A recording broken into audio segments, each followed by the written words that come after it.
அப்போஸ்தலனாகிய பவுல் தீமோத்தேயுவுக்கு எழுதின முதலாம் நிருபம். முதலாம் அதிகாரம். நம்முடைய இரட்சகராயிருக்கிற தேவனும் நம்முடைய நம்பிக்கையாயிருக்கிற கர்த்தராகிய இயேசு கிறிஸ்துவும் கட்டளையிட்டபடியே இயேசு கிறிஸ்துவின் அப்போஸ்தலனாயிருக்கிற பவுல் விசுவாசத்தில் உத்தம குமாரனாகிய தீமோத்தேயுவுக்கு எழுதுகிறதாவது: நம்முடைய பிதாவாகிய தேவனாலும் நம்முடைய கர்த்தராகிய கிறிஸ்து இயேசுவினாலும் கிருபையும் இரக்கமும் சமாதானமும் உண்டாவதாக.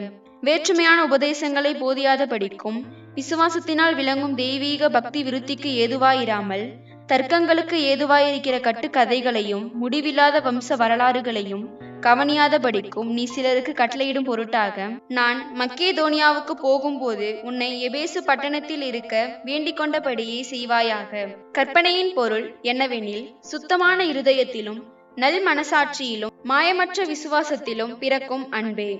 இவைகளை சிலர் நோக்காமல் வீண் பேச்சுக்கு இடம் கொடுத்து விலகி போனார்கள்.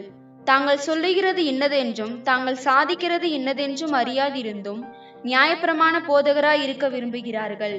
ஒருவன் நியாயப்பிரமாணத்தை நியாயப்படி அனுசரித்தால் நியாயப்பிரமாணம் நல்லதென்று அறிந்திருக்கிறோம். எங்களுக்கு தெரிந்திருக்கிறபடி நியாயப்பிரமாணம் நீதிமானுக்கு விதிக்கப்படாமல் அக்கிரமக்காரருக்கும் அடங்காதவர்களுக்கும் பக்தி இல்லாதவர்களுக்கும் பாவிகளுக்கும் அசுத்தருக்கும் சீர்கெட்டவர்களுக்கும் தாய் தகப்பன்மாரை அடிக்கிறவர்களுக்கும் கொலை பாதகருக்கும் வேசி கள்ளருக்கும் ஆண் புணர்ச்சிக்காரருக்கும் மனுஷரை திருடுகிறவர்களுக்கும் பொய்யருக்கும் பொய்யான இடுகிறவர்களுக்கும் நித்தியானந்த தேவனுடைய மகிமையான சுவிசேஷத்தின்படி எனக்கு ஒப்புவிக்கப்பட்டிருக்கிற ஆரோக்கியமான உபதேசத்திற்கு எதிரடையாய் இருக்கிற மற்றெந்த செய்கைக்கும் விரோதமாய் விதிக்கப்பட்டிருக்கிறது. என்னை பலப்படுத்துகிற நம்முடைய கர்த்தராகிய இயேசு கிறிஸ்து என்னை உண்மையுள்ளவன் என்றெண்ணி இந்த ஊழியத்திற்கு ஏற்படுத்தினபடியால் அவரை ஸ்தோத்திரிக்கிறேன். முன்னே நான் தூஷிக்கிறவனும் துன்பப்படுத்துகிறவனும் கொடுமை செய்கிறவனுமாயிருந்தேன். அப்படி இருந்தும் நான் அறியாமல் அவிசுவாசத்தினாலே அப்படி செய்தபடியினால் இரக்கம் பெற்றேன். நம்முடைய கர்த்தரின் கிருபை கிறிஸ்து இயேசுவின் மேலுள்ள விசுவாசத்தோடும் அன்போடும் கூட என்னிடத்தில் பரிபூரணமாய் பெருகிற்று. பாவிகளை ரட்சிக்க கிறிஸ்து இயேசு உலகத்தில் வந்தார் என்கிற வார்த்தை உண்மையும் எல்லா அங்கீகரிப்புக்கும் பாத்திரமுமானது. அவர்களில் பிரதான பாவி நான்.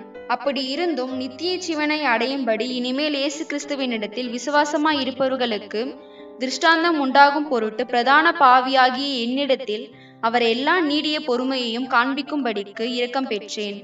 நித்தியமும் அழிவில்லாமையும் அதரிசனமும் உள்ள ராஜனுமாய் தாம் ஒருவரே ஞானமுள்ள தேவனுமாய் இருக்கிறவருக்கு கனமும் மகிமையும் சதா காலங்களிலும் உண்டாயிருப்பதாக. ஆமேன். குமாரனாகிய தீமோத்தேயுவே, உன்னை குறித்து முன் உண்டான தீர்க்க தரிசனங்களின்படியே நீ அவைகளை முன்னிட்டு நல்ல போராட்டம் பண்ணும்படி இந்த கட்டளையை உனக்கு ஒப்புவிக்கிறேன். நீ விசுவாசமும் நல் மனசாட்சியும் உடையவனாயிரு. இந்த நல் மனசாட்சியை சிலர் தள்ளிவிட்டு விசுவாசமாகிய கப்பலை சேதப்படுத்தினார்கள். இமனேயும் அலெக்சந்தரும் அப்படிப்பட்டவர்கள். அவர்கள் தூஷியாதபடி சிட்சிக்கப்பட அவர்களை சாத்தானிடத்தில் ஒப்பு கொடுத்தேன்.